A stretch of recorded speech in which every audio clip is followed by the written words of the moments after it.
Carry on जट्टा एक franchise है, ये बहुत सुपर डुपर हिट है। इसमें पल्ला साहब जिसमें एआई में आपने उनको इंटीग्रेट। ये कोई नई चीज है। हम दोनों ट्रेलर देख रहे थे, हम लोग हैरान हो गए भाई। मतलब वो फिल्म ये कैरी ऑन जट्टा 4 जब आप देखेंगे, आप जरा भी पल्ला सर को मिस नहीं करेंगे, आपको लगेगा कि वो फिल्म में है। पर ये आइडिया कहाँ से आया? एक्चुअली ना, जब ये पिक्चर बन रही था तो पहले ये पिक्चर काफी टाइम पहले शो होने वाली थी, पल्ला साहब बीमार हो गए तो हमने होल्ड कर दी। तो चलो एक पिक्चर कर रहे थे, अब शिंदा शिंगानो पापा, वो पिक्चर बहुत हिट हुई पल्ला साहब की। उस पिक्चर के बाद ना पल्ला साहब एक हार्ट अटैक आ गया, बीमार हो गए। तो उसके बाद थोड़े ठीक हुए। तो मुझे याद है जब उस पिक्चर की स्क्रीनिंग थी तो मैं पल्ला साहब के पास गया घर पे, तो वो कभी बाहर ही नहीं निकले थे 1 साल से शूट करने के बाद। तो मैंने उसको पहली बार मैं रेडी करवाया, मैं क्या आप चलो, कहते वो वीक थे थोड़े, तो उनको लगता था कि मैं बहुत वीक हूँ, हाथ पकड़ के जाना पड़ेगा। मैं कहा क्या है, आप फादर जैसे हो हमारे, हम लेके जाएंगे ना, चलिए। हम गए, पिक्चर देखी तो बड़े हैप्पी हुए। तो मैंने उनको बोला कि पाजी जल्दी ठीक हुए कि हमने पिक्चर करनी है कैरी ऑन जट्टा, ये बहुत बूस्ट अप हुए। उसके बाद फिर प्लान बन गया, तो उनको सडन वापस एक बार फिर अटैक आता, तो बहुत वीक हो गए। ताबी चीज़ों में वही ड्रेन वेट वही कप हो गई थी, बहुत चीज़ें करते करते करते फाइनली अब वापस से, अब ये 1.5 साल पहले इनकी डेथ के 4 साल, तो फिर ठीक थे। वहाँ पे कैरी ऑन जट्टा वो का पूरा प्लान था। ये कैरी ऑन जट्टा 3 लंदन शूट की, तो हमने प्लान किया कि इस बार बाहर नहीं शूट करेंगे, इंडिया ही शूट करेंगे, क्योंकि it's hard for him to travel over there. फिर हमने पिक्चर लिखी, तो पहले हमने जलंधर शूट करनी थी, जलंधर भी कैंसिल किया। हमने बोला कि मोहाली ही करेंगे, क्यों वो वहाँ पे रहते थे। सारी चीज़ें उनके प्लान अकॉर्डिंग बनी। तो पिक्चर ऑलमोस्ट 70% लिखी गई, शूट की रिहर्सल्स होने लगी, तो एकदम सडन वो बीमार हो गए। तो पता लगा कि सीरियस है ज़्यादा। जब तक फाइंड आउट करने लगे कि क्या चीज़ की कौन की हमें, तब तक वो ही।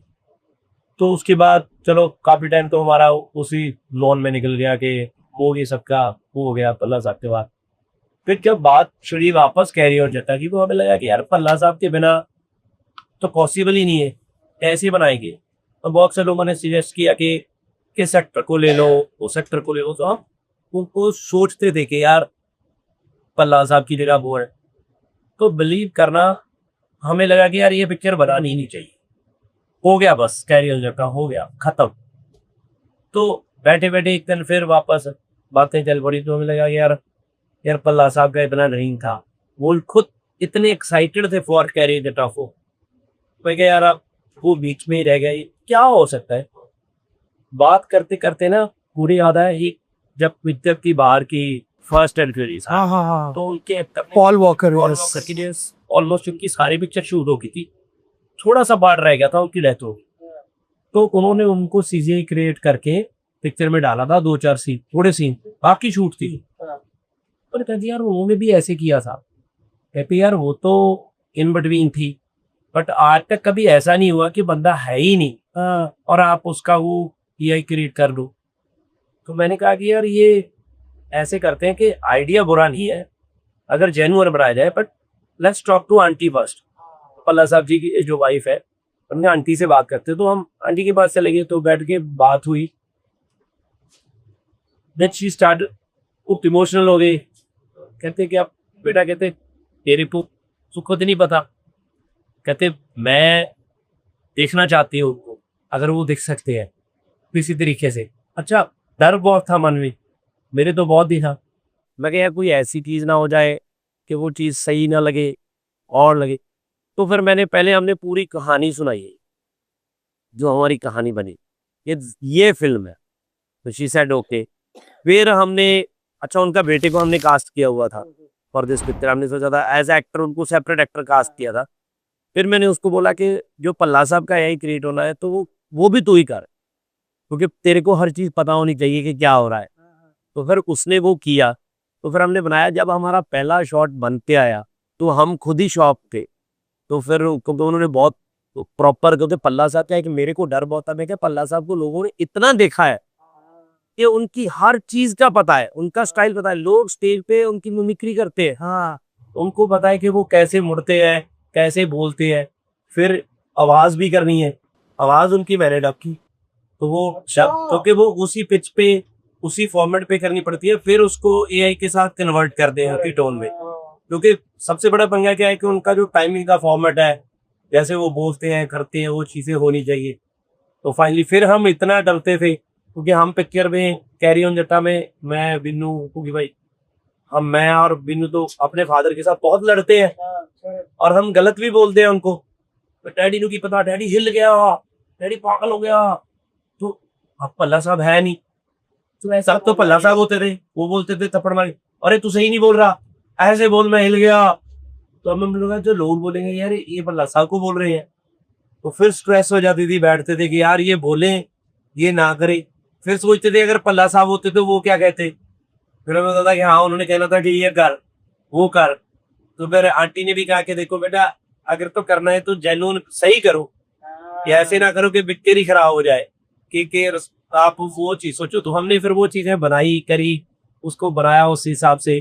फिर सारी फैमिली ने पिक्चर देखी, तो उनको जब टीजर आया तो टीजर पहले उनके पास लेके गए कि हमको कैसा है, बहुत अच्छा। हमने वो उनका रिकॉर्ड भी किया था स्वाति को दिखा के, तो शी स्टार्ट क्राइंग के उनको तो बहुत ही वो लगा कि अच्छा है। तो मतलब पारी मैंने जब ट्रेलर देखा ना, मैंने ये ट्रेलर देखा और मैंने जब पल्ला साहब वो बनते हैं, पूरा फोटो से निकलते हैं, गर्दन नहीं है बन रही है धीरे धीरे, मैंने खुद देखा, मैं क्या पल्ला साहब तो नहीं रहे अभी, ये शायद कर ली होगी उन्होंने या फिर बहुत लोगों को लगा कि शायद मैंने। और सच में पारी ये इतनी बड़ी ब्लेसिंग है, शायद पल्ला साहब खुद ही है, बिल्कुल उन्होंने ब्लेसिंग दी इतनी। मैं जेन्युइनली बोलूं कि मुझे बहुत से लोगों ने कहा कि एआई के साथ बड़े मिसयूज हुए हैं, ये पहले राइट तरीके के साथ कोई अच्छी चीज बनी है। यही बोला पास और यही बोलने वाली। कमेंट्स देखना, उन पे इतना लिखा है कि हम पहली बार कैरी ऑन जट्टा का टीजर देख के इमोशनल हुए हैं, मतलब नहीं तो हम of the road comedy picture है वो। नहीं यार ये बहुत बड़ी बात है और बहुत ब्रेव भी है, पर मैं आपको बताऊं, मुझे एक चीज इससे और भी सीखने को मिली जो हम सब आर्टिस्टों के पीछे। मुझे लगता है कि सब आर्टिस्टों को, मैं भी अभी कर रहा हूँ, अपना पूरा अपने आप को प्रॉपर शूट करके ना वो सेव करके रख के जाना चाहिए। पल्ला साहब की तो हमारे पास काफी फुटेज थी, हमने बहुत मुश्किल से उनका एआई क्रिएट किया है। यहाँ पे अभी बहुत से लोग हैं, बाहर लोग हॉलीवुड में करने लगे, अपना पूरा स्कैन करके वो रखते हैं।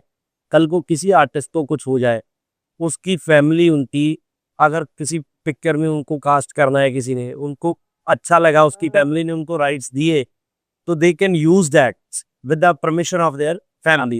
ठीक है, तो उसके बाद भी, उनके जाने के बाद भी उनकी फैमिली को उसकी इनकम आ सकती है, पैसे आ सकते हैं उस एक्टर के पैसे। और यार लेजेंडरी एक्टर आपके पास रह गया, आप उनको बना सकते हो। इससे बड़ी बात क्या होगी यार, क्या बात है यार। कितना अच्छा एआई का यूज किया सही तरीके से, ऐसे लगता है कि पल्ला साहब अभी भी हमारे बीच में है भाई। अभी वो हो रहे हैं, जैसे अभी सिद्धू मूसेवाले के शो हो रहे हैं, तो होलोग्राम बनाया उन्होंने, तो वो शोज अब उनके फैंस के लिए, तो एक बार सिद्धू वापस स्टेज पे आएगा, अपनी है वो बड़ी बात है, वो चीजें अच्छी भी हो रही है। खुशी हो रही कि गए मतलब पंजाबी ने एआई दा सही काम किया भाजी, कितना मजा और क्या स्ट्रगल है लाइफ में, और बीवी ने क्या साथ दिया है भाभी जी ने। ये जो आपने बताया ज्यादा अच्छी होती है, और एक साथ ग्रो करो, काम करो, एक दूसरे का स्ट्रगल देखो ना, प्यार और बढ़ता है भाई। ऐसा होता है हम कोई पार्टियां नहीं करते, कहीं नहीं जाते, शूटिंग करते, ये अलग शूट करता, मैं अलग, ऐसा था घर जाए वापस, बिल्कुल घर बुलाता है, बिल्कुल है ना, क्योंकि अब हमारे 2 बेटे भी, आप भी बेटों के माँ बाप बैठे, भी मुंडिया के माँ बाप बैठे, इनके तो 3 है, हमारे 2 है, हमें भी पाजी का थोड़ा सा मुकाबला करना चाहिए, है ना पाजी, पूरा करना चाहिए।